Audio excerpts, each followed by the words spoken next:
እስኪ እዚህ ደማ መጽሐፍ ቅዱስ በቃል ጥራሕተ ይኮነስ በመጽሐፍ ቅዱስ ክንገልጾ أو قال أيزينا موائل معرف حمشت أوزر كلته خمسة زبل قال نرك وآمها استجاب أن نقول سلمان كله ملاهيك إسرائيل وكل ما كان انتأبوا زدجك إسرائيل بيروسالم كما يدقوا تاوت تأزازو لزيابهر هاجر داويت انت سما صيون هاجر داويت تبهل ناي داويت بيت منقص صيون تبهلا كم تصوع قال بقالو زي تصوي علنا له كما يرجو تاوت تأزازو لزيابهر هاجر داويت انت سما صيون كاستفهلت كتما داويت ኢየሩሳሌም ነታ ታወተ ቃለ ጽድቅ ታወተ ህጉ አልዒለም ናብ ቤተ መቅደስ ንኸእቱ ሰሎሞን ዓበይቲ ዓዲ አኪቡ አነጋገረ ይዝብ ዘሎ አስተጋባ ንጉስ ሰሎሞን ኩሎ መላእክተ እስራኤል ወኩሎም መኳንንተ አበው ዘደቂቀ እስራኤል ደቂ እስራኤል ዝኾኑ መኳንንትን መሳፍንትን ዓበይቲ እስራኤልን አኪቡ تتاوت بيت مقدس تهاني سلا زلو تتاوت هق ناب بيت مقدس كنأتوا لا يتبع الكبابرة كما يخون كوميتيات تتعاش كما ينخبر كما يتبع الندب قويلو عبيت إسرائيل مكان انت إسرائيل مسافة إسرائيل أكيو كم زمخرة أو قال أيزينا موائل معرف حمشتو رخلت نريو لنا مالتيو بس مخرج دما زقبا مدلاوات تغيرو نافتي حدش بيت مقدس كم زاتوت دما نغرنا طقسي وابا كاينات لتاوت تزاز እግዚአብሔር ወስተመካና ዘአስተዳለው ላቲ በዳብየር ወስተቅድስ ተቅዱሳን ካል አይዜና ማውል ምዕራፍ 5 ቁጥር 7 ሰሎሞን ዘትእዛዚ መሳውረደ ኮሚቴታት መስተጣያሹ ናይተበዓል ኮሚቴ በደንብ መስተዘጋጀው እቶም ካህናት ካፍቲ ዝነበረቶ 480 ዓመት ዘአክል ነው ድንኳን ነው ካልን ዝነበረቶ አልዒለም ናፍት ተዳለወላ ቤተ መቅደስ አትየምዋ ይዝብል ብፍላይ ክብረ ነገስት አስተባሃለ መጽሐፍ እንተሪና በዝገርም መልኩ ኸምዚ ሊገልጾ ሰሎሞን نودون من لك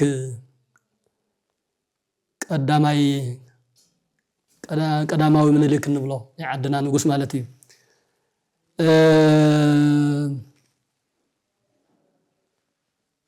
أنسى نوا إسراء وتسأتو آمت أمن قسكو وبسابق آمت من قستيه مسأت مكة هبيه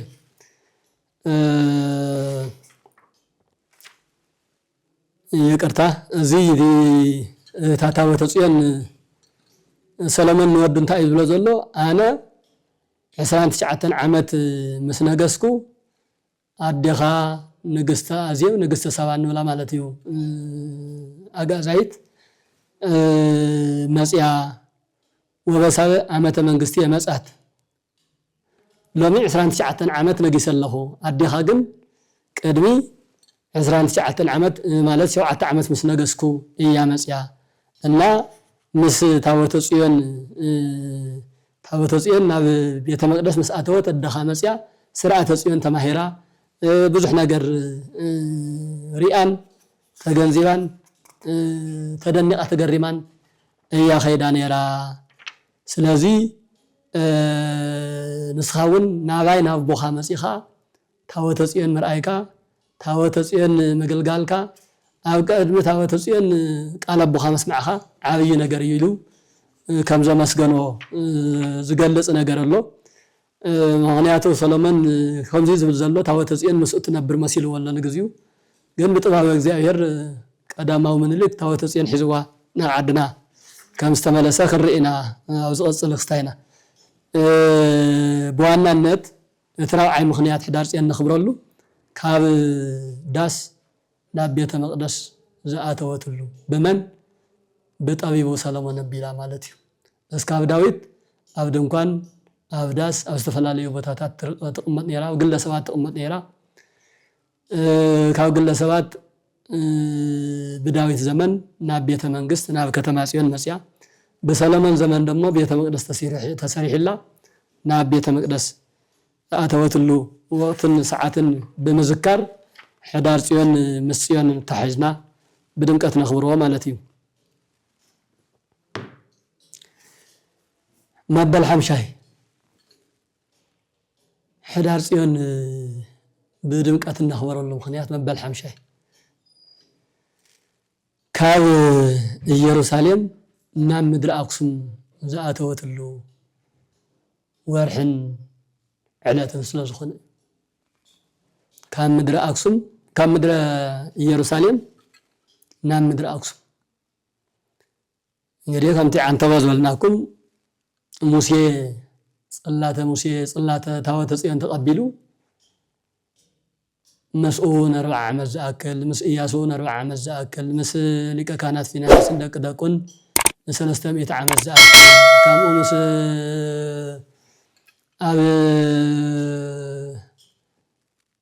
نبيو مانو إلي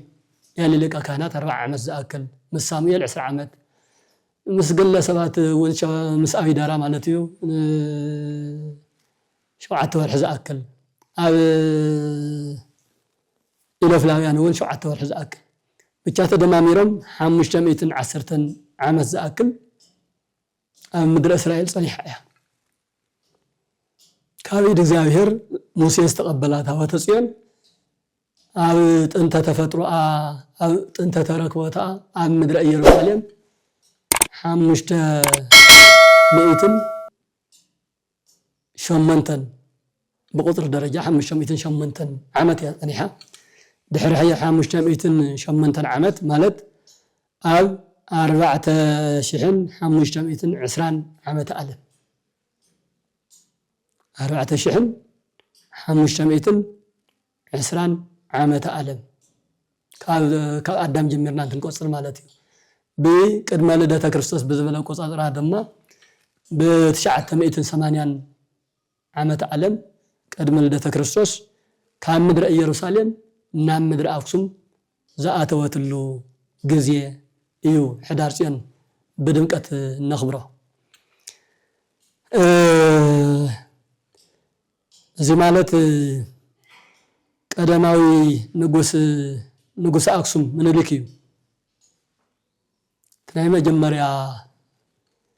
دحري تاوت صيان زله مالتي قدماو انتنبل وي دما كم عدنا داغماوي من لك زبحال حزب قربا غزيه قدم 100 عامت قدم 100 عامت كاوي زنغس نغوس سلا زنبره تناي مجمريا نغوس قدماوي نبلو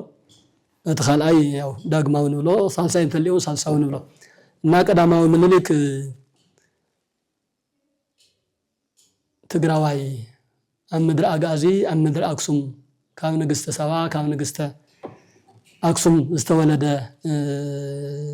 سبيو سلازي بزمانو تاوت صيان كام مدر يروساليم نام مدر أقسم ناس يالله مالتيو قداماوي من اللي كما جرو يمصيوا كما لا اتوهيباتنا لا احنا أجازيان كندينا عدلنا تاتينا بدام بنت تتقمنا لوس እግዚአብሔር ዘሃበና ጸጋ ክንደይ ይበዝሕ ክንደይ ጸጋለና بدام بنت ተስተማغيرنا بدام ተርኢናዮ እግዚአብሔር ዓብይ ታሪክ ይስርሕልና ይድና ዘርግሕና እግዚአብሔር ንልምን እግዚአብሔር ደሞ ጸጉ አፍሲሱ አምሊኡ አብዝሒህ ካፍተምና እግዚአብሔር ወህብታታት ንዓድና ዝተዋሃቡ እታሓንቲ بيد እግዚአብሔር ተሰርሐት بيد እግዚአብሔር አሰሩ ቃላት ዝተጻሐፉላ ታቦተ ጽዮን ምርካብና መሐዝና እዩ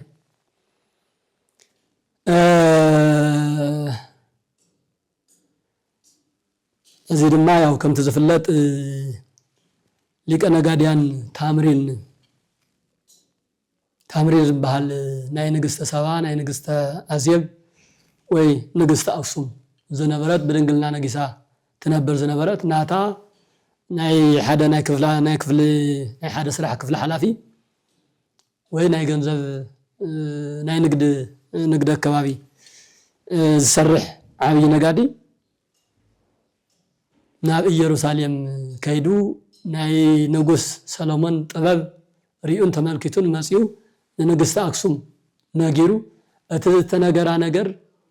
በቃል ሰምዓቶ ነገር በእዝንስ ሰምዓቶ ነገር በተግባር ከይዳ ከተረጋግጥ ስለዝደልየት ናይ ንጉስ ሰሎሞን ከይዳ አብየተ እስራኤል ዘሎ ስርዓተ ጽዮን ስርዓተ መንግስት ይኹን ስርዓተ ክህነት ስርዓተ መስዋዕት ዘሎ ነገር ሪኣ ተገሪማ ብጣዕሚ አማነት ያው ቀደማውን ንትዝነበረ እምነት ግን በደንቢ እምነታ ዘጽንዕ ኮይኑ ተግባራዊ ኮይኑ ስለዝረኸበቶ በዚ ምክንያት እውን ናኻ ኣብ ልዕሊ እስራኤል ዘንገሰ አምላክ እስራኤል ዝተባረኸ ዝተመስገነ ይኹን ኢላ ኣብ ቀዳማዊ መጽሐፈ ነገስት ምዕራፍ 10 ከምኡውን ኣብ ዜና መዋዕል ምዕራፍ 9 ከም ንሪኦ ንግስቲ አክሱም ኣብ ኢየሩሳሌም ከይዳ ናይ ሰሎሞን ጥበብ ሪኣ ብኡ ምክንያት ድማ እግዚአብሔር አምላኽ መስግና ከም ዝመጸት ዝጥራሕ እውን ተይኮነ ካብ ቀዳማዊ ካብ ንጉሰ ነገስት ካብ ጠቢቡ ሰሎሞን እውን ውላድ ወሊዳ ከም ዝመጸት እሞ ኣብ ዓዳ መጽያ ምስ ተወለደ እቲ ተወለደ ውላድ ኣብ መበል 10 ዓመቱ ኣቦኡ ክጥይቅ ናብ ቤተ ሰሎሞን ከይዱ ሰሎሞን ድማ ወደይሉ ተቀቢሉ በስርዓተ ኽቢሩ ንሰለስተ ዓመት ዝኣክል ስርዓተ መንግስቲ ስርዓተ ምምሕዳር ዘሎ መንፈሳውን ስጋውን አገልግሎት ብምልኡ ኣምሂሩ መሪቁ ንዓዱ ከም ዘፋነዎ አፍቲ ፍላይ ክብረ ነገስት ተባሃለ መጽሐፍ ገጽ ማነው 49 አንቀጽ ከም ዝሉ ዝመረቆ ቃል ኣሎ ተኩን ከመርሃ እግዝእትነ ጽዮን ቅድስት ሰላማዊት ታወተ ህጎ ለእግዚአብሔር ንጽሕት ናይ እግዚአብሔር ናይ ቃል ኪዳን ታወት ዝኾነት ንጽሕት ጽዮን ቅድስት ሰላማዊት ጽዮን እግዝእትነ ኢሉ ይጽዋዕ እግዝእትነ ማለት እምቤትና ጽዮን እመቤትና ጽዮን አዴና ጽዮን መራሒት ትኹንካ ሓይሊ ትኹንካ ጥበብ ትሕድረልካ ኢሉ ብታወተ ጽዮን መሪቁ ሰይድዎ ይብል ሕዚ ታወተ ጽዮን ፍቲ ሰዓት ንሱ ኣብ ቤተ መንግስት ኣብ ሰሎሞን ዝሃነጸላ ቤተ መቅደስ እያ ዘላ ምስ ቀዳማዊ ምኒልክ ናብ ዓድና ከም ትመጽእ ሰሎሞን ቅድሚኡ ዝኾነ ፍሉጠን ሓሳብን ይነበረን ግን በታወተ ጽዮን ገይሩ ግን ንወዱ ንምኒልክ ይመርቆ ኣሎ መሪቁ ድማ በይንኻት ከይድ የብልካን ኣብ ዓድኻ ከይድካ ክትነግስ ኢኻ ስርዓተ መንግስቲ ስርዓተ ክህነት ኩሉ ነገር ዝፍጽሙ ካብ ነገደ እስራኤል ተውጻጽኡ 60 ዝኣኽሉ ሌዋውያን ዘለዎም ናብ 318 ዝኣኽሉ ዓጀብቲ ገይሩ እዩ ኣትሒዙ ሰይድዎ ብዙሕ ንዋየ ቅዱሳት በትረ አሮን ካልኦት ዝመሰሉ ኣትሒዙ ብዙሕ መጻሕፍቲ ብሉይ ማለት እዩ ካብ ሰሎሞን ግዜ ኣትሒዙ ሰይድዎ ኣብ ሓደ ታሪክ 12,000 ሰራዊት ተኸቲሉ መጽዮ ዝብል አለ እዩ ምናልባት ምስ ታወተ ጽዮን ዝተሓዘ ግን 318 ኣብ ታወተ ጽዮን ዙርያ ዘገልግሉ ማለት እዮም እዚኣቶም ሒዙ ያው በጥበብ እግዚአብሔር በተም ካህናት በተም ናይሽዑ አገልገልት ፍላይ ሊቀ ካህናት አዛሪያስ ይባሃል ታይቱ ዘመኑ ሊቀ ካህናት በኡ ምክንያት ካፍተን ዝነበራ ክልተ ጽላት በተሓንቲ ታጽላተ ሙሴ ታዋና ታወተ ጽዮን ሒዙ እምባር ናብ ዓዱ መጽዩ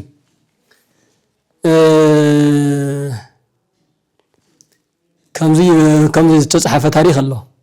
ቀዳማዊ ንጉስ አክሱም ምኒልክ ስሳሌዋውያን ካህናት ዝርከብዎም 318 ውሉድ እስራኤል ሒዙ ታወተ ጽዮንን ዝተፈላለዩ መጻሕፍተ ብሉይን ካልኦት ንዋየ ቅዱሳትን ወሲኹ በምድር ሓማስያን አቢሉ አክሱም ጽዮን አትዩ እታ ታወተ ጽዮን ድማ ኣብ አክሱም ዘግዱር ዝበሃል ቦታ ዘግዱር ማለት ጽዕቅዱር ዝበሃል ዝተሕታይ አካባቢ ንረኽቦ ናይ ታሪክ ቦታ እዩ ዕለት 21 ወርሒ ሕዳር ኣብ ጽዕቅዱር ኣቐሚጥዋ ኣብኣ ኣንቢርዋ ብኽብሪ ኣብ ኣቐሚጥዋ ዝብል ስለዚህ ታቦተ ጽዮን ካብ ምድረ ኢየሩሳሌም ናብ ምድረ አክሱም ዝኣተወትሉ ዕለትን ወርሕን ወርሒ ሕዳር ዕለቱ ደሞ ዕለት 21 ስለ ዝነበረ ሕዳር ጽዮን ኢልና ብድምቀት ነኽብሮ ኣለና ማለት እዩ። እዚ ማለት 480 ዓመት ኣብ ድንኳን 30 ዓመት ኣብ ቤተ መቅደስ 510 ዓመት ድማ ኣብ ምድረ ኢየሩሳሌምን ከባቢኣን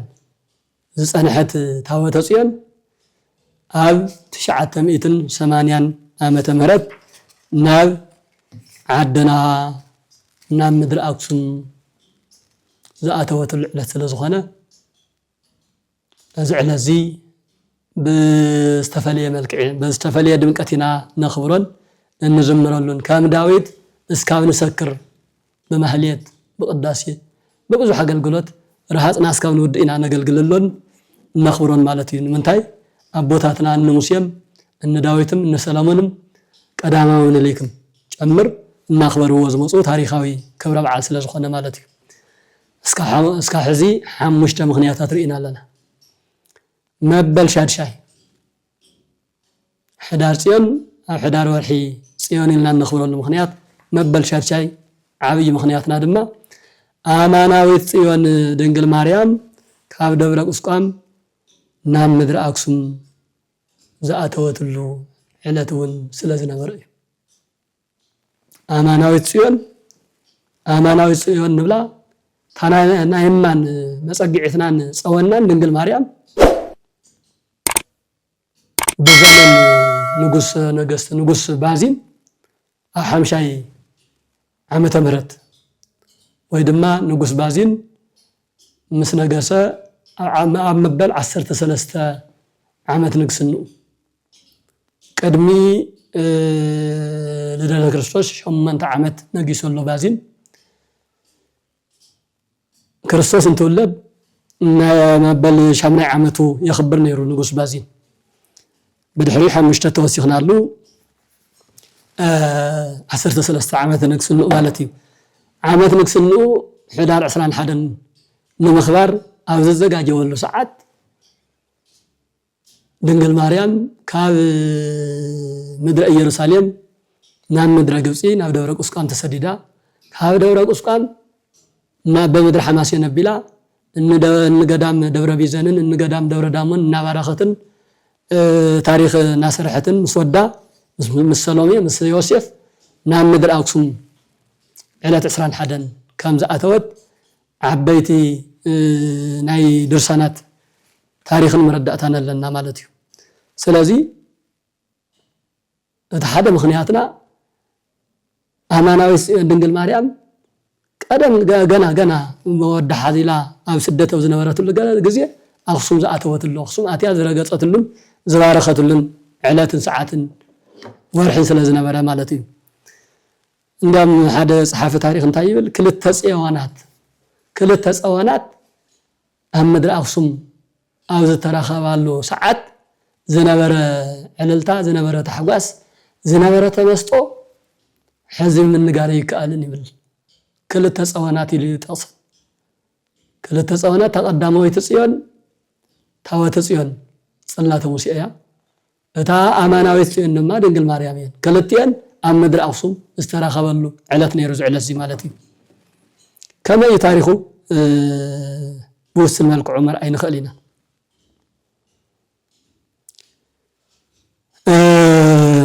ብፍላይ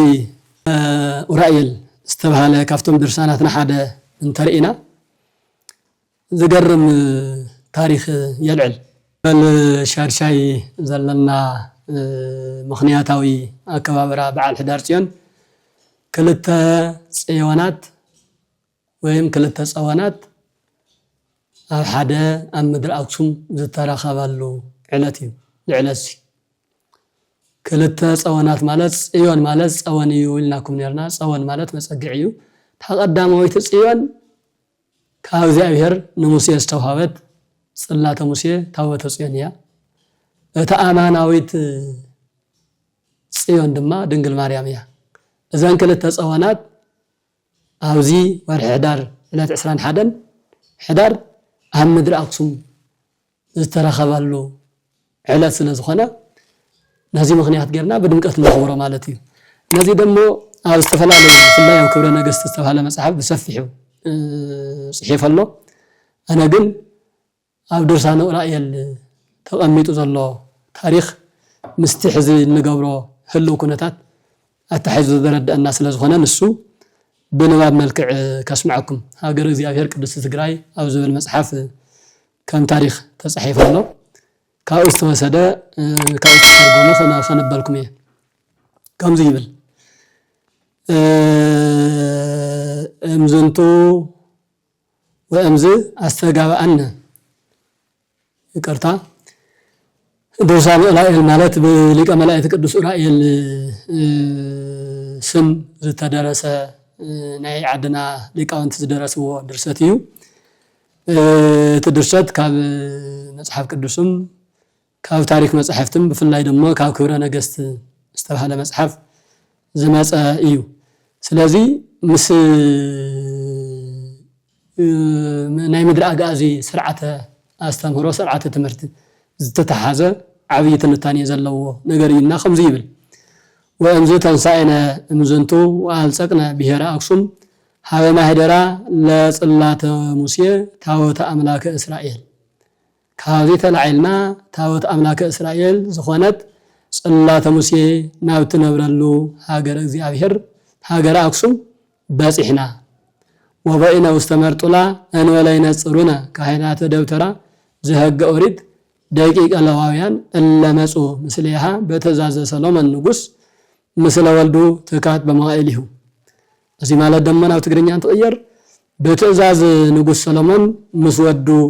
ወዱ ማለት እብነ ሐኪም እብነ መለክ ምንሊክ ማለት እዩ በቀዳማይ ዘመን ጽላተ ሙሴ ሒዞም ዝመጹ መገልገልቲ ደብተራ ኦሪት ሌዋውያን ደቂ ሌዊ እንተ ረአዩና ናብ ቤተ መቅደስ አክሱም ናብ መቅደስ አክሱም አተና እንደገና ገዙ ወነበርና ውስቴታ ጊዜ ቦይነ መጻ ባዚን ንጉስ አክሱም ከመ ይስግድ ለታቦተ ጽዮን ምስለ ሰራዊቱ ወካህናቲሁ ኣብ ውሽጢ አቴና ምስተቀመጥና ንጉስ አክሱም ኣብ ቅንፍ ውሽጢ ኢትዮጵያ ይብል ባዚን ሰራዊቱን ካህናትን አኸቲሉ ታቦተ ጽዮን ክሳለም መጸ ወእምዝ ተንስኡ ሌዋውያን ወአምጾ መጽሐፈ ኢሳይያስ ከመያኑ ለቱ ለባዚን ንጉስ አክሱም ድሕሪ እዚ ድማ እቶም ካህናት ንንጉስ ባዚን መጽሐፍ ኢሳይያስ ከንብብሉ ተለዓሉ እቲ ዝንበብ ክፍለ ንባብ ድማ ናሁ ትጸንስ ወትወልድ ወልደ ዝብል ትንቢተ ኢሳይያስ ምዕራፍ 7 ነይሩ ማለት እዩ ንጉስ ባዚንግዚኡ መዓዝ ይኸውን ኢሉ ብምጥያቁ ድማ ዝተዋሃበ ዝገርም መልሲ እንሆ ማለት እዩ እቲ ንጉስ ባዕለፍቲ ትምህርቲ ቤት እናተረኸበ ፍቲ ጉባኤ ቤት እናተረኸበ ይመሃርን ይጥይቅን ነይሩ afta ዓለት ንሳ ድንግል ማርያም ወዳ ሓዚላ ናብ ቤተ መቅደስ አክሱም መስአተወት afቲ ጉባኤ ቤት ዘለው ተምሃሮን መምህራንን ተመምህርን ተምህርቶም ተምሃሮን ትጥይቁ ካፍቶም ተምሃራ ሓደ ባዕሉ ንጉሱን ከም ተምሃራ ይኮይኑ ኣብ ቤት ትምህርቲ ይርከብ ስለ ዝነበረ እዚ ናሁ ድንግል ትጸንስ ወትወልድ ወልደ ድንግል በድንግልና ጸኒሳ በድንግልና ክትወልድ ያ ዝብል ዘሎ ናይ ኢሳይያስ ቃል መዓዝ ዝፍጸም ኢሉ ጠየቀ ይዝብል በዝገርም ተመምህር ድማ እንትመልስ ንጉስ ባዚን በዚኡ መዓዝ ይኸውን ኢሉ ብምጥያቁ ድማ ዝተዋሃበ መልስ ማለት እዩ ወናሁ መጻ ውስተዛቲ ሃገርከ አክሱም ከመ ይባረክ አድባራቲሃ ወበሃውርቲሃ ወገዳማቲሃ ወይረስያ እስከ ህልቀተ ዓለም ማህደረ ስብሐቲሁ ወመካነ አገርቲሁ እለይም ይሄሩ በጽድቅ ሃይማኖተ ሥላሴ ርትዕተ ይብል ሰማዕትና ዝገርም ታሪኽ በሐቂ ሃይማኖት ቅዱስ ሥላሴ ነዘምሩ ኩሎም ወገናቱ ወይም መገልገልቱ መንወሪኦም ምእንቲ ክትከውን እስከ ዓለም ፍጻመ ድማ ናይ ምስጋና መናሃርያ ከገብራ ደልዩ ገዳማትን አድባራትን ከምውን እንባአን ሜዳአን ኩለመናአን ከባርኺሉ እንሆ ሕዚ መጽየሎ እዚ ናይቲ መምህር መልሲ ንጉስ ባዚን እዚ ቃልዚ ማእዚ ዝፍጸም ማእዚ ክፍጸም ኢሉ ይጠይቁ ድንግል ብድንግልና ከም ትጸንስን ከም ትወልድን ኣብ ትንቢተ ኢሳይያስ ተጻሒፉ እንሆ ተንበልና ኣለኹም ተትርጉምልና ኣለኹም ፍጻሚኡ ገአን ማእዚዩ مستأيق بازين تمامر دما أنه نظام درزيا ناي مقلقلتو بوتا خطكون ناي مسقانا من نهاري خطكون كباره ميدان قد قادان قداماتان أدواراتان كبابي أن كله خمارق من أنتي حز ناسيو أما خلما الله إلو مالتيو بزي مسرد أو زمان أو بتوفيت ملكعو كاب أو ناو ولد قال بقال زنقر زمحلف زنبرة استمرو كافتا شعي كفل زمن قدم الدكتور كرسس جميرو بسرع عوهوات مرتي كالي كريم تقريسو بعتو ناتسرح اللو اسكاب زمن حديث بسيحو دنقل مريم مسفقر ودا ناوغوسي تسديدا كاوغوسي ناو قدس تقراي أكسوم أبزاء توتلو ساعات مصاحف تبلي أترانوس تسرقيهم ناتنبابون ناتترقومن ليواويان كاهنات هزواويان حلف حليفوس نقص بازين كوانتي قريه افتبيت تمرتي يركبني مهارن سلازنا برا بطبع እግዚአብሔር ዕለታዊ ትምህርቶም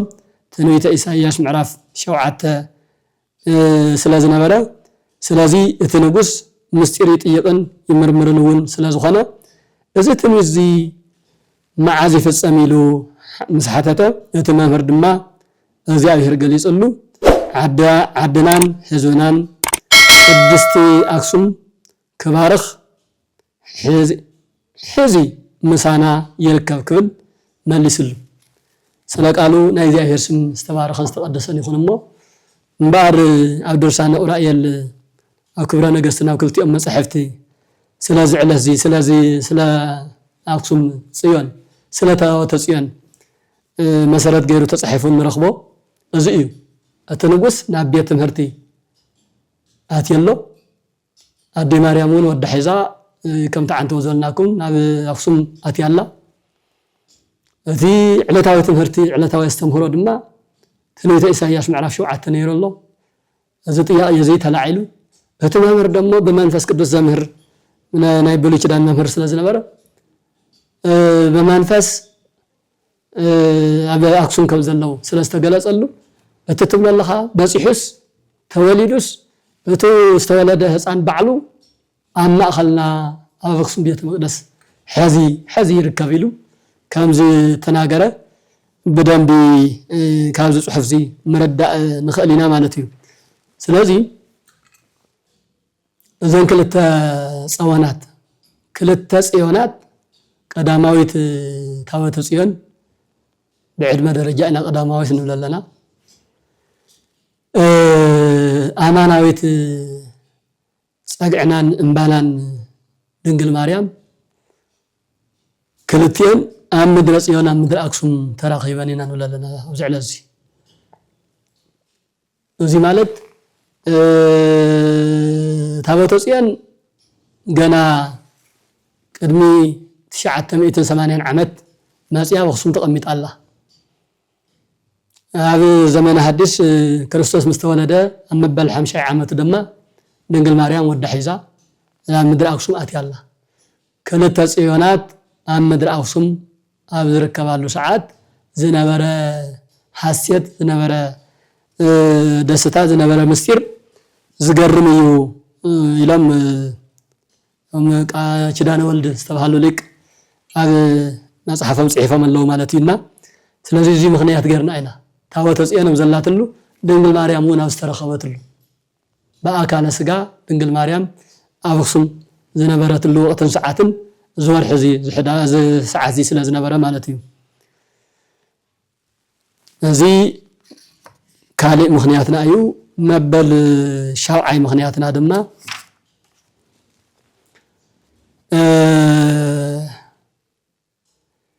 ቀዳማዊ بعد 12 بيت مقدس 12 بيت مقدس زلوا عبي بيت كريستيان نما جمريا غزيه امدر افريكا منالبات بزي جوسي طلع الله مدر أفريقيا أي مجمريا أي حدش كدان بيت كريستيان تسرح له بوتا أقسم قدس كتما أقسم يو سلازي تناي مجمريا بيت مقدس دمو عبي سفيحين بتحسون بسرار حون استفليا ينيرو عسر تخلطة بيت مقدس زنابرو بيت كريستيان عسر تخلطة بيت مقدس زلو بيت كريستيان كنديك سفح كنديك عب خمس خل مجمات أيابن حزي أب زمان نازل له بيت كريستيان هسي هل سلاسي السرح هو حدش بيت كريستيان سلسته بيت مقدس الله وتبهيلي نجر ياهم سلسته بيت مقدس يكونن سلسته منبر تاوت سلسته تاوت سلسته لو كان يقدس المبار حدا بيت مقدس حدا بيت مقدس جن سلسته تاوت سلسته صلات قل سلسته لو كان كقدس له زخلو سفيح بيت مقدس زلو يرم صريحم دحر دمو بسبكا غواي ياو بيمان مصغامن سلسته بيت مقدس سلسته مقدس تسريح له تسعه بيت مقدس الله ويبحال عامي كلتشحن 10 شومنتن افت سلسته بيت مقدس زبحال كلتا بيت مقدس كلتا منبر تاوت كلتا صلات بموسخ حمشت سرع قداسيان حمشت لؤكان زقدس له خناتات ورينا نيرنا زي قلت بيت كريستيان حدا بيت كريستيان يو ببيت مقدس درجان ترأون مجمريا انت الناس حدا بيت مقدس سلسته منبر تاوت زستناقد اي نيرو افتي زمن 40 واصبها ابرع كفله زمن استهانص بيت مقدس جن 10 تخلت بيت مقدس نيرو رؤس على بيت مقدس حدا بيت مقدس وزي قصيلو كالاي بيت مقدس سالسي بيت مقدس ناوله 10 تخلت بيت مقدس زلو مالتي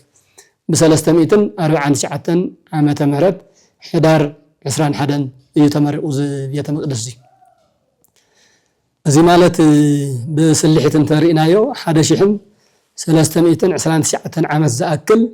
اب دنكان اب داس اب ግለሰባት اب اوريتاوي بيت مقدس اب استفلاليو معقوبታት ዝጸንሐት ታቦተ ጽዮን በዘመነ ህርያን ቅዱሳን ነገስት አብርሃ ወአጽብሃ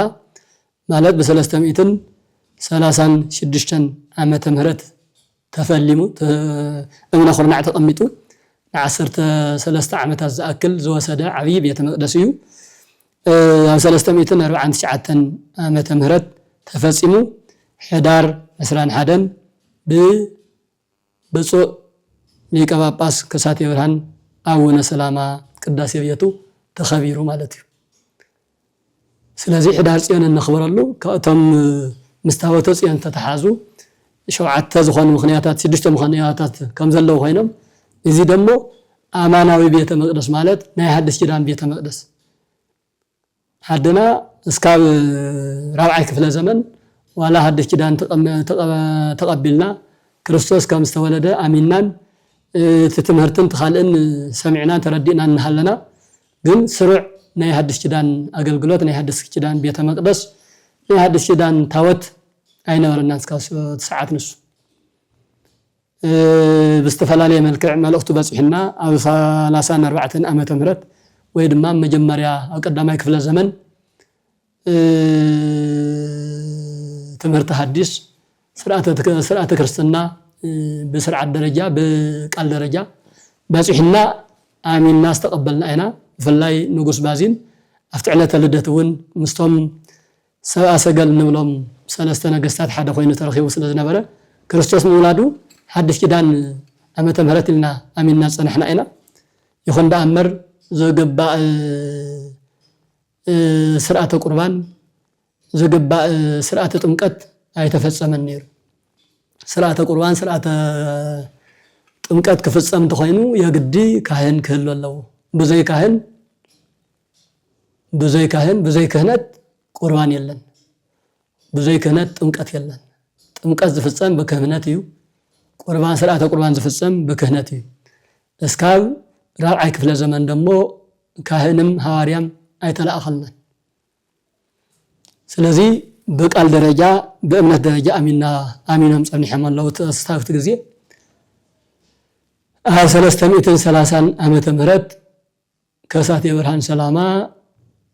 ጵጵስና ተቀቢሉ ናብ ምድረ አክሱም መስመፀ መጀመሪያ ጊዜ ነገስታት አብርሃ ወአጽብሃ ኢዛና ሳይዛና ይባሃሉ ነይሮም ስመ ክርስትናኦም አብርሃ ኢዛና አብርሃ ንሳይዛና ደግሞ አጽብሃ ኢሉ ሰይሙ ክርስትና መስተቀበሉ አብሰለ ድሕሪ 5 ዓመት ድማ ቤተ ክርስቲያን ስሩዕ ቤተ ክርስቲያን ክህነጽ መሰረት አቀሚጦም እቲ ቤተ ክርስቲያን ን13 ዓመታት ዝኣክል ዕድመ ወሲዱ ዓብይ ቤተ ክርስቲያን ተሃኒጹ ዕለት 21 ወርሒ ሕዳር ተመሪቁ ማለት እዩ። ስለዚ እቲ ናይ መጀመርያ ናይ ሓድሽ ኪዳን ቤተ ክርስቲያን ተሰሪሑ ዝተመረቀሉ ስጋ ወደሙ ዝተፈተተሉ ቁርባን ስርዓተ ቁርባን ዝተፈጸመሉ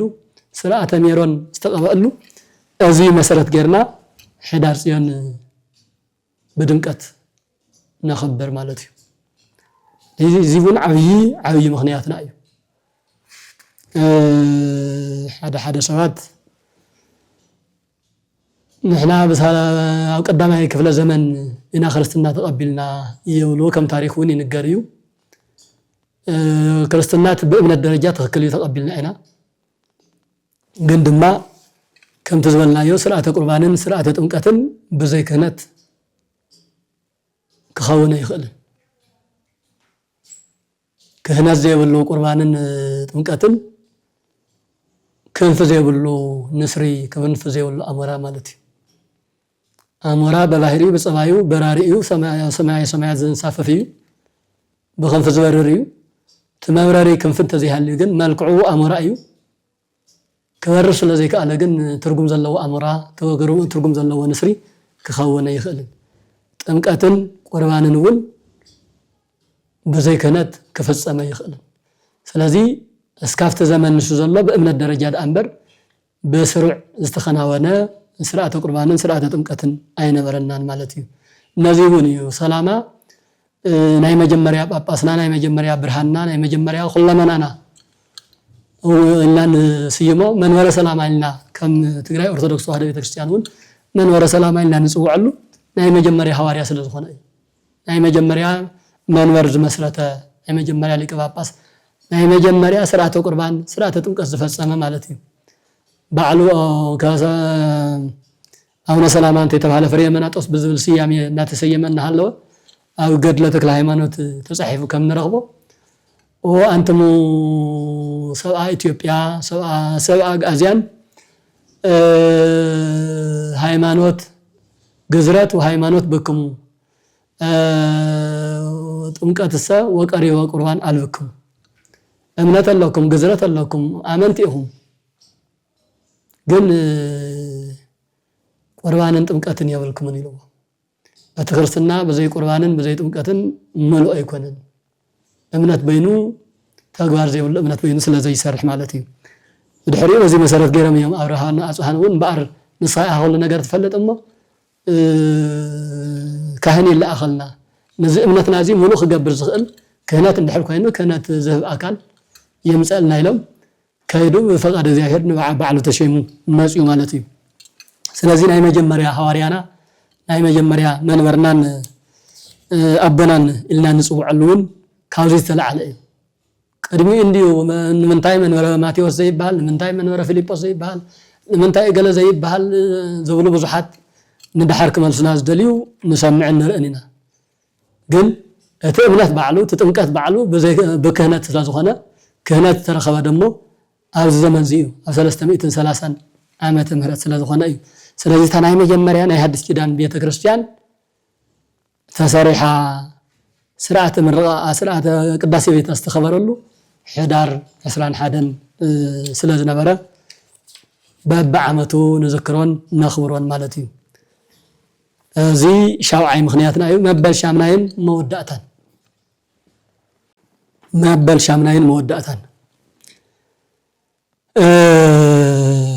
ብዝገርም መልክዑ እዚ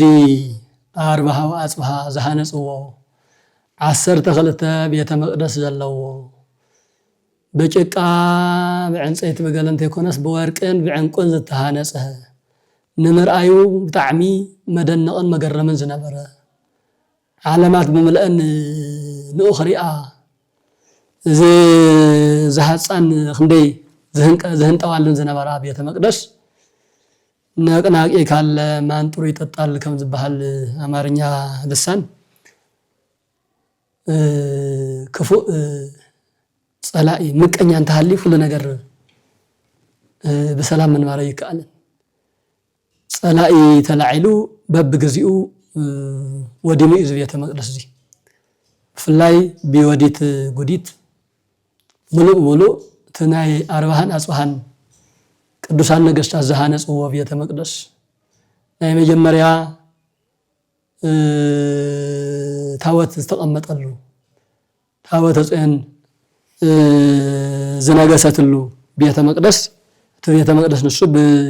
زمن يديت جديد بريش الله يديت جديد ياو بشمن تميتن 40 كلتن أمة مرت بحيلي بعمس عدنا نجيسا نربع عمس أكل ياو سلطان حزا صنيحة يا بزح ودمت بزح طفأته ونطفئ يا بزحات كريستيان رشينا يا بزحات كهنات بزحات دياقونات بزحات ممهران نطفئ يا بزح ما صحفتك قاتيلا يا كافت بزح طفأت تزعبي دمو مقدس أربعة وأصبها مقدس صيون بعمقن بورقن زتسرحه 12 بيت مقدس زنبرو تأمراوي زخونه بيت مقدس أقاصيلات في أطيا اسكاو لمون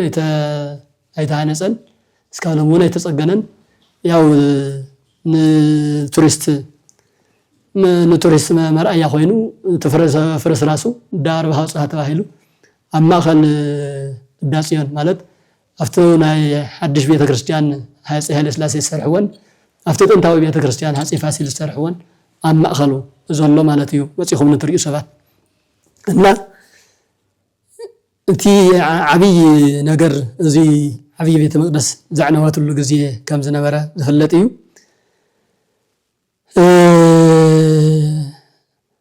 يخون دا أمبر لعلي 40 عمت بادي مصنح بيت كريستيان انداصيون مالتيو ولا نص بعلو ابوتو انت زي تهانصه نو استيفنتتيلو بيت كريستيان تهانيصو عندنا تسريح التمرق لخنتات له بتمساسالي بغراي احمدون كاب 1529 اسكاب 1543 عامة مهرت ياو لعلي 15 عامت عدنا ناقيسو دي ويس سلطان حيزو صنيح ايو ارقط استرقاقا سرع زلو نقصنا يكونن نقص نبلو بقبا اميرون استقابا بسرع زناقا سنبر بحيلو زمس اخلو نقص يكونن نسفن مكونن وتادراو مراحي قلق بحر يخن انا اوزي 15 عامت ملو أملا إثيوبيا أملا تجراي أملا إيرترا عبيتي أباساتات سلمت نتوتات أقميتو يخيدو كافتم زفاس أمام بدلات دمو تحدا دحري يوديت قديت استهانس أبيات مقدس اندقنا جراي بحوق أسئلو أتشي وأيو سلازيقنا يكلتي أمطغل بالله يكلتي أمطغل بالله أبنا يوديت قديت أب تاشعي كفل زمن مالتيو شمن تميتن 80 عامة مهرت أبنا يقرأي دمو أب مبل 16 كفل زمن 1543 عامة مهرت بتمساسالي كونتات تيز فارس بيت مقدس እንደገና ተሃኒጹ ተስተኻኺሉ ናብ አገልግሎት ንኽኣቱ ቤተ መቅደስ ዝተመረቀ ያው ሕዳር 11 ነይሩ ማለት እዩ ብዙኾነ አጋጣሚ ብዙኾነ ምስጢር ብዙኾነ ጥበብ አምላክ ኣብ አክሱም ጽዮን ዝተሰርሑ ስራሕቲ መብዛሕትኦም ኣብ ታቦተ ጽዮንን ኣብ አክሱም ጽዮንን ዝተሰርሑ ስራሕቲ ፍጻሜ ዘረኹ ሕዳር ጽዮን ነይሩ ስለዚ ሕዳር ጽዮን በዚኦምን ዝመሳሰሉን عبيت تاريخاتن عبيت نجاراتن سلازلناو بسكابلومي ياو ل3000 ዓመታት ዝኣክል ማለት ይከኣል ናብ 3000 ተፀጊዑ ኣሎ ዝበዓል እዚ ካብ ዝኽበር መጠኑ እናወሰኸ ኩነታቱ እናተፀባበቐ እናበለፀ ሕዚ ኣብዚ ዓበየ ብርኪ በፂሑ ኣሎ ኣብዚ ዓበየ ብርኪ መብፅሑስ ንኣብነት ናይ ዝሓለፈ ዓመት ናይ ነብ ዘበን ከዚእና ገና ናይ ዝሓለፈ ዓመት 2017 ዓመተ ምህረት በዓል ሕዳር ፅዮን ኣከባብራ እንተሪኢኹም ናይ ዓለም ሚድያታት ብምልአን ከም ዝዘገብኦ እውን በዓልትና እውን ብኣካል ተረኺብና ዝረኣናዮ ናብ 2 ሚልዮን ዝፅጋዕ ህዝቢ ተረኺቡ ዘኽበረሉ በዓል ነይሩ 1.5 ልዕሊኡ ተባሂሉ ብሚድያም ተዘጊቡ ነይሩ በኣካል እውን ዝረኣናዮ ነገር እዩ እዚ ብጣዕሚ 2 ሚልዮን ዝኣክል ህዝቢ ናብ 2 ሚልዮን ዝኣክል ህዝቢ ተረኺቡ ዘኽብረሉ በዓል ማለት ቀደም እውን ታሪኻውን ጥንታውን ቁም ነገር ዘለዎን እዩ እናዓበየ እናበለፀን ከም ዝኸይድ ዘለውን እዚ ሓደ መረዳእታ እዩ ካልእ ኣብቲ ናይ ዓሚ ናይ ንውረድ ጎደፋ መርሃ ሪፖርቲ እስማዑ እንተ ሰሚዕኹም ኮይንኩም ተሪኢኹም ኮይንኩም ኣብ ክንደይ ቤተ መቅደስ ተቐዲሱ እስኪ 11 ድማ ኣብ 15 ቤተ መቅደስ ተቐዲሱ ክልቲ ቤተ ክርስቲያን 84 ዝኣኽሉ ቀዳስያን ቀዲሶም እዞም 84 ቀዳስያን ቀዲሶምስ ስጋው ደሙ ንምቕባል ድርገት ምስ ወረደ ሓደ ሰዓት ዝኣክል ቆራቢ ሓደ ሰዓት ዝኣክል ዘጽንሐ ዓብይ በዝሒ ህዝቢ ከም ዝነበሮ ማለት እዩ ማለት ሓደ ቀዳሲ ተኮይኑስ ክንደይ ሰዓት ይወስድ ነይሩ ናብ 14 ሰዓት ዝኣክል ንቁርባን ጥራሕ ይጽንሕ ነይሩ እዚ እንታይ ኢና ንብለና በዝሒ ሰው ብበዝሒ ደረጃ እንትርአ ናብ ዝለዓለ ብርኪ በፂሑ ኣሎና እዚ ደሞ ታሪኻውን መንፈሳውን በዓል ስለ ዝኾነ እዩ እና ተሻናይ ምኽንያትና ታቦተ ኣክሱም ጽዮን ቤተ ክርስቲያን ብዝተፈላለዩ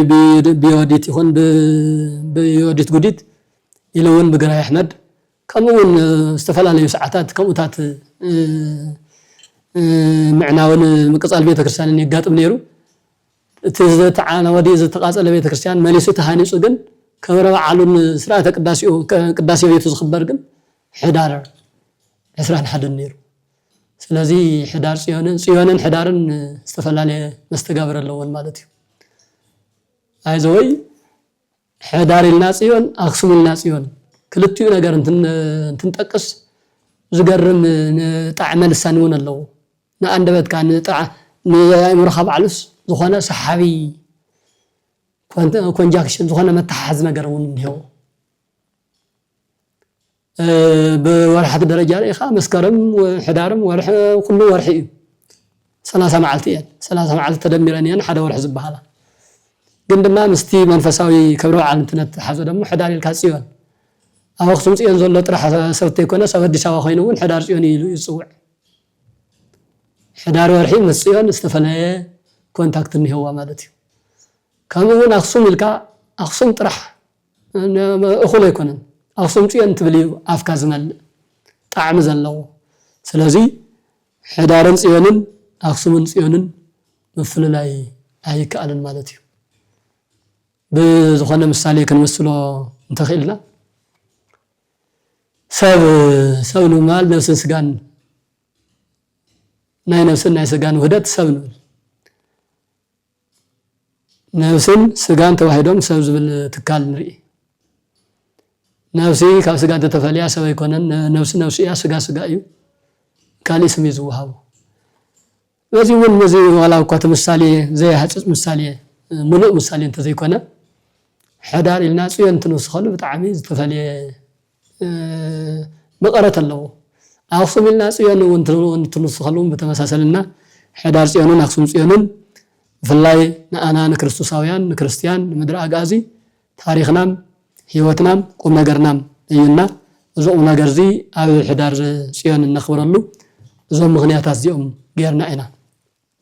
كاون أبي مجرشان مدمدمتا انتن كيد صيون نبللنا صيون انت ايا حزي أو تاريخ طرح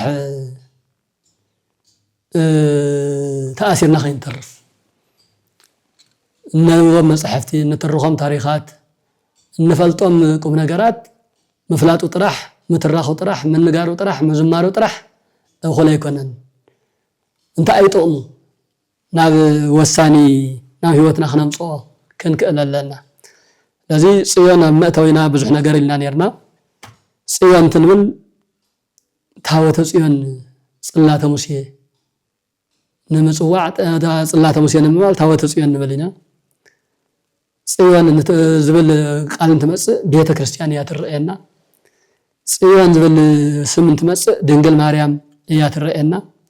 صيون بحال ነገር انتمص ምድረ ርስት ናይ መጨረሻ መንግስተ ሰማያት ኢየሩሳሌም ሰማያዊት ኢናን ርኢ ጽዮንናውን ናይ ዳዊት ከተማ ኢየሩሳሌም ምድረ እስራኤልን ክርኢ ንኽእሊና እዚ ደሞ ምስ መጽሐፍ ቅዱስ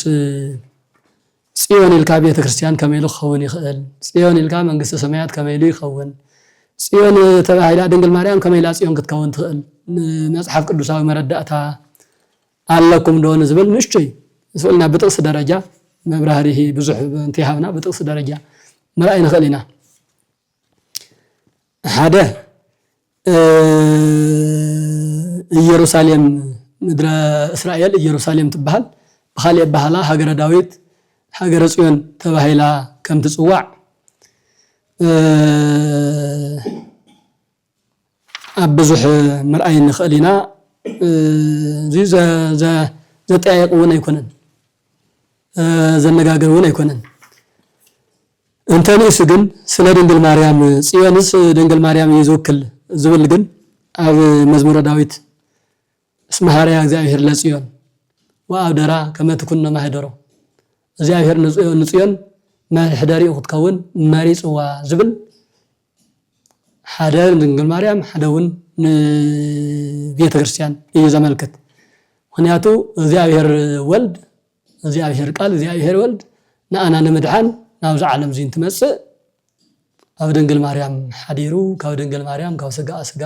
ካብ ነፍሳ ነፍስ ካብ ደማ ደም ወሲዱ ተዋሂዱ ሰብ ኮይኑ እዩ ዘድሓነና ስለዚ እግዚአብሔር ንጽዮን መሪጽዋ ኣሎ እንትብል ድንግል ማርያም መሪጽዋ ማለት እዩ ድንግል ማርያም አዲኡ ክትከውን መሪጽዋ አዲኡ ክትከውን መሪጽዋ ከምውን መዝሙረ ዳዊት መዝሙር 86 ተሪእና እምነ ጽዮን ይብል ሰብ ኩሉ አዴና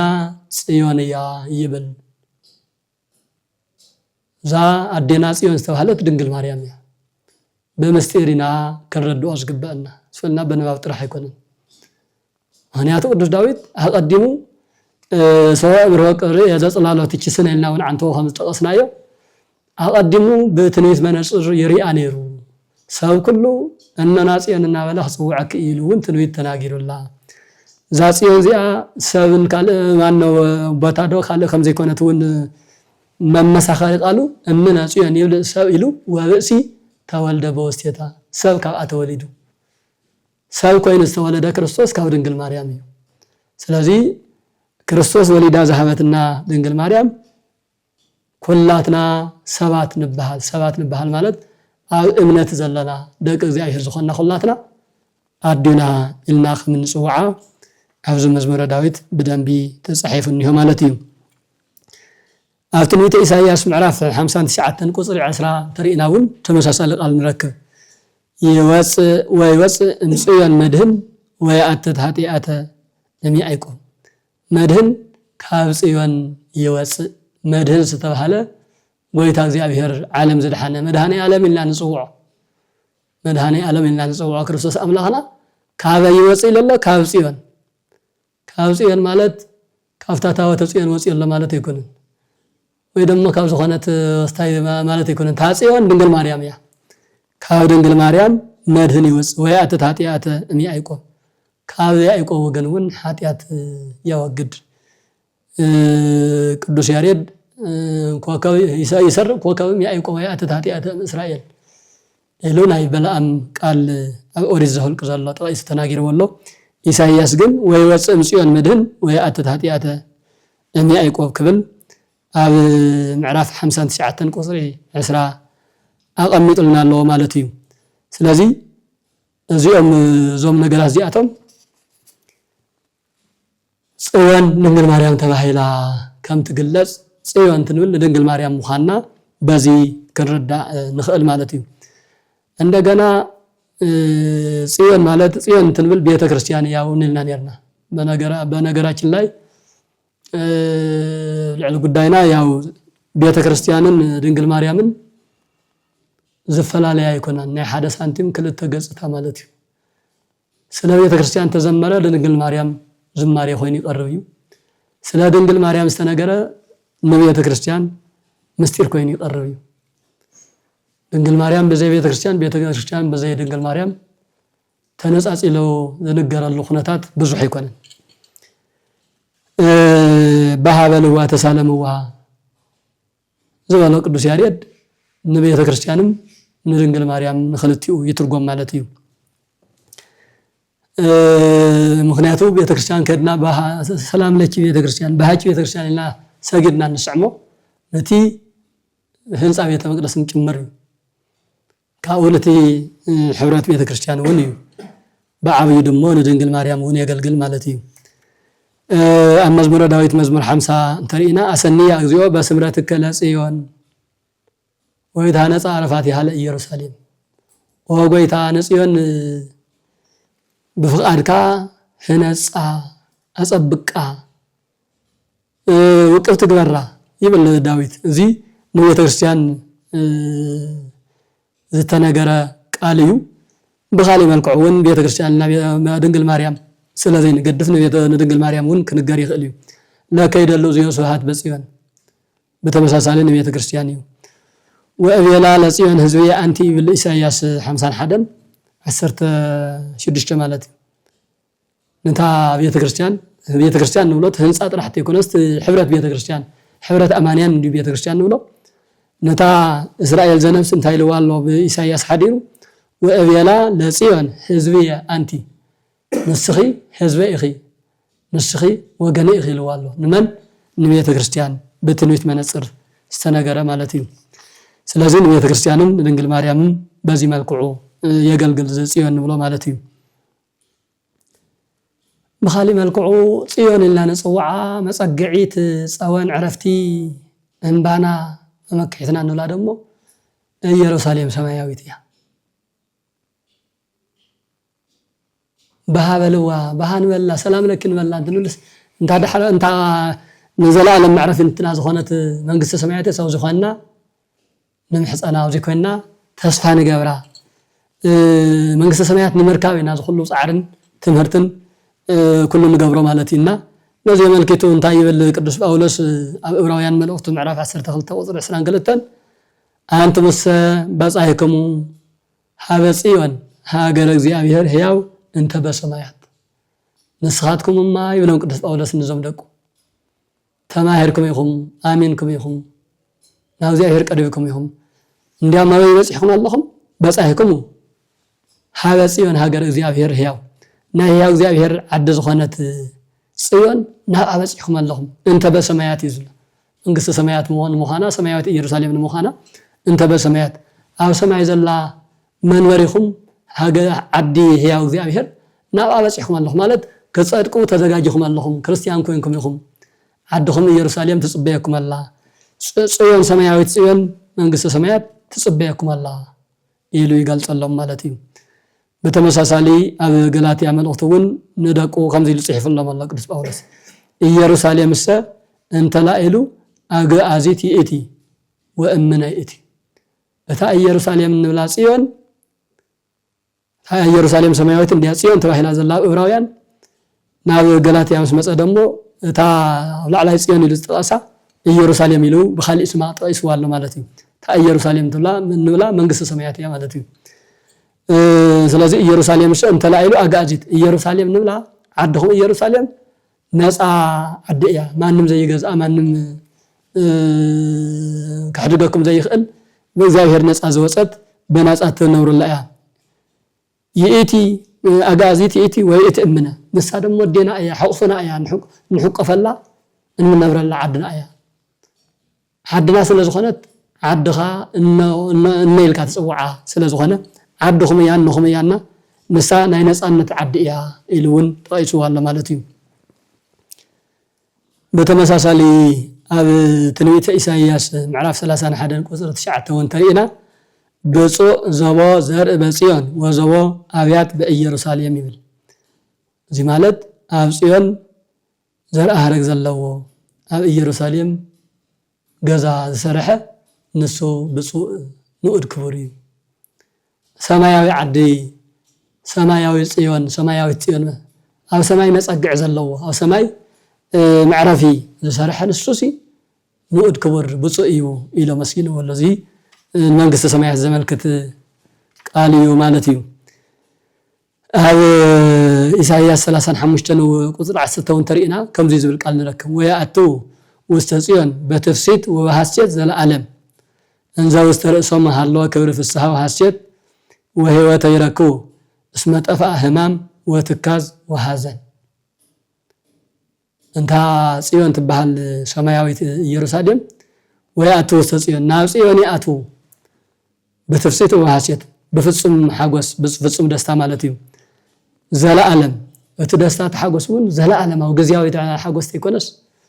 ኣብ ምድራዊት ኢየሩሳሌም ንረኽቦ ሐጎስ ኣብ ምድራዊ ኩነታት ንረኽቦ ሐጎስ ኳንተ ሃለወ ደስታ ኳንተ ሃለወ ዘለዓለማው ግን ይኸውን ግዚያዊ እዩ ማለት እዩ ሰማያዊ ንምዃኑ ንመንግስተ ሰማያት ንምዃኑ ግን ዘለዓለም ኢሉ ይገልጾ ማለት እዩ እንዛ ወስተርእሶም ሃለወ ክብሪ ፍስሓ ወሐሴት ኣብ ልዕሊኦም ናይ ክብሪ ኣክሊል ተቐሚጡሎም እናተሐጎሱ ዕለልና ወለዛኣትዎ ወህይወት ይረክቡ ዘለዓለም ብህይወት ዝነብሩሉ ማለት እዩ እስመ ጠፍአ ህማም ወትካዝ ወሐዘን ኣብቲ ምድሪ ዝነበረ ሕማም ትካዝ መከራ ጭንቂ ጻዕሪ እዚ ኩሉ ተወጊዱስ ኣብ ሰማያዊት ኢየሩሳሌም ኣብታ ሰማያዊት ጽዮን بتفسيتن بزل عالم هوتن ينبرو إلو أفتز تقصنا لكم 35 قصر 10 إساياس مالتيو تتاوي صلى سلازي صيان تنمل نزيهم كلما تحاجنا أيو قدست بيت كريستياننا نحسبنا قدست دنجل مريم الدينا نحسبنا سماوي عدنا من قصة سميات نحسبنا إنا زبع عزي نخبرون نذكرون مالتيو زي سلا زخنا نافتي ناي مጨረሻ መዛምዘን መርስ እናንተን መለስ በሃበልዋ ተሳለመዋ እግተዋ ወቀፍዋ ደይልበኩም መስተሃይላ በሃበልዋ ማለት ተሳለመዋ ንጽዮን ሰላም በልዋ ሰዓመዋ ከበይኩም ሕቆፍዋ ተሳለመዋ ደይልበኩም መስተሃይላ نافتي حيل صيون حيل እግዚአብሔር ናብ ዘለውውን ናኡ ትኹረትኩም ናኡ ግበሩ ንሳ በስሙ ዝተሃንጸት በደሙ ዝተቀደሰት በእፀ መስቀሉ ዝተባረኸት እያ መጨረሻው حيل እግዚአብሔር ኣብኣ እይሞ ናብኣ ገስግሱ ጂሱ ሃቢሃ እስመ حيل እግዚአብሔር ላኢሌሃ حيل እግዚአብሔር ኣብ ጽዮን እይሞ ኩላኻትኩም ናብ ጽዮን ገስግሱ ናብ ጽዮን ቤተክርስቲያን ናብ ጽዮን ድንግል ማርያም ናብ ጽዮን ምድረ ርስት ምድረ መንግስተ ሰማያት እዚአን ሰለስቲአን የድልያና አይን ክቡራትን ደቂ እግዚአብሔር ቤተክርስቲያንና እነና ቅድስት ድንግል ማርያም ኢሉ ደሞ ናይ መጨረሻ መዕረፊና መንበርና መንግስተ ሰማያት የድልየና እዩ መንግስተ ሰማያት ስለዘድልየና ድማ حيل እግዚአብሔር حيل ጽዮን ተመርኩዝና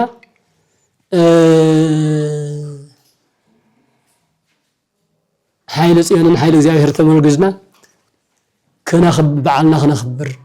ታወትና خنخبر ዝግባእ መንፈሳዊ ተልእኮ ክንፍጽም ፍላይ በበዓመቱ ኣፍታ ምድረ ጽዮን ኣፍታ ኣክሱም ጽዮን ኣፍታ ታወተ ጽዮን ዘለዋ መጺና ክንባረኽ ከነገልግል ከንዝምር ይግባእ ንምንታይ حيل እግዚአብሔር ኣሎ ናብ حيل እግዚአብሔርና ህንጽጋዕ ዘለዋ ናብ እግዚአብሔርና ህንጽጋዕ ዘለና أملاخنا لول እግዚአብሔር ዘምهرنا ጅሱ ሃቢሃ እስመ حيل እግዚአብሔር ላኢሌሃ ኢሉ ብዝብር ርእሲ ዘምهرنا ዝገሰጸና ዘባረኸና ለባህሪ أملاخنا እግዚአብሔር ዝተባረኸ ዝተቀደሰ ይኹን كم عامة دمو بهوة بسعنا بسلام بخبر صنحنا سم እግዚአብሔር ንምዝካር በዓል እግዚአብሔር ንምኽባር ይወቃዕና ወስብሐት ለእግዚአብሔር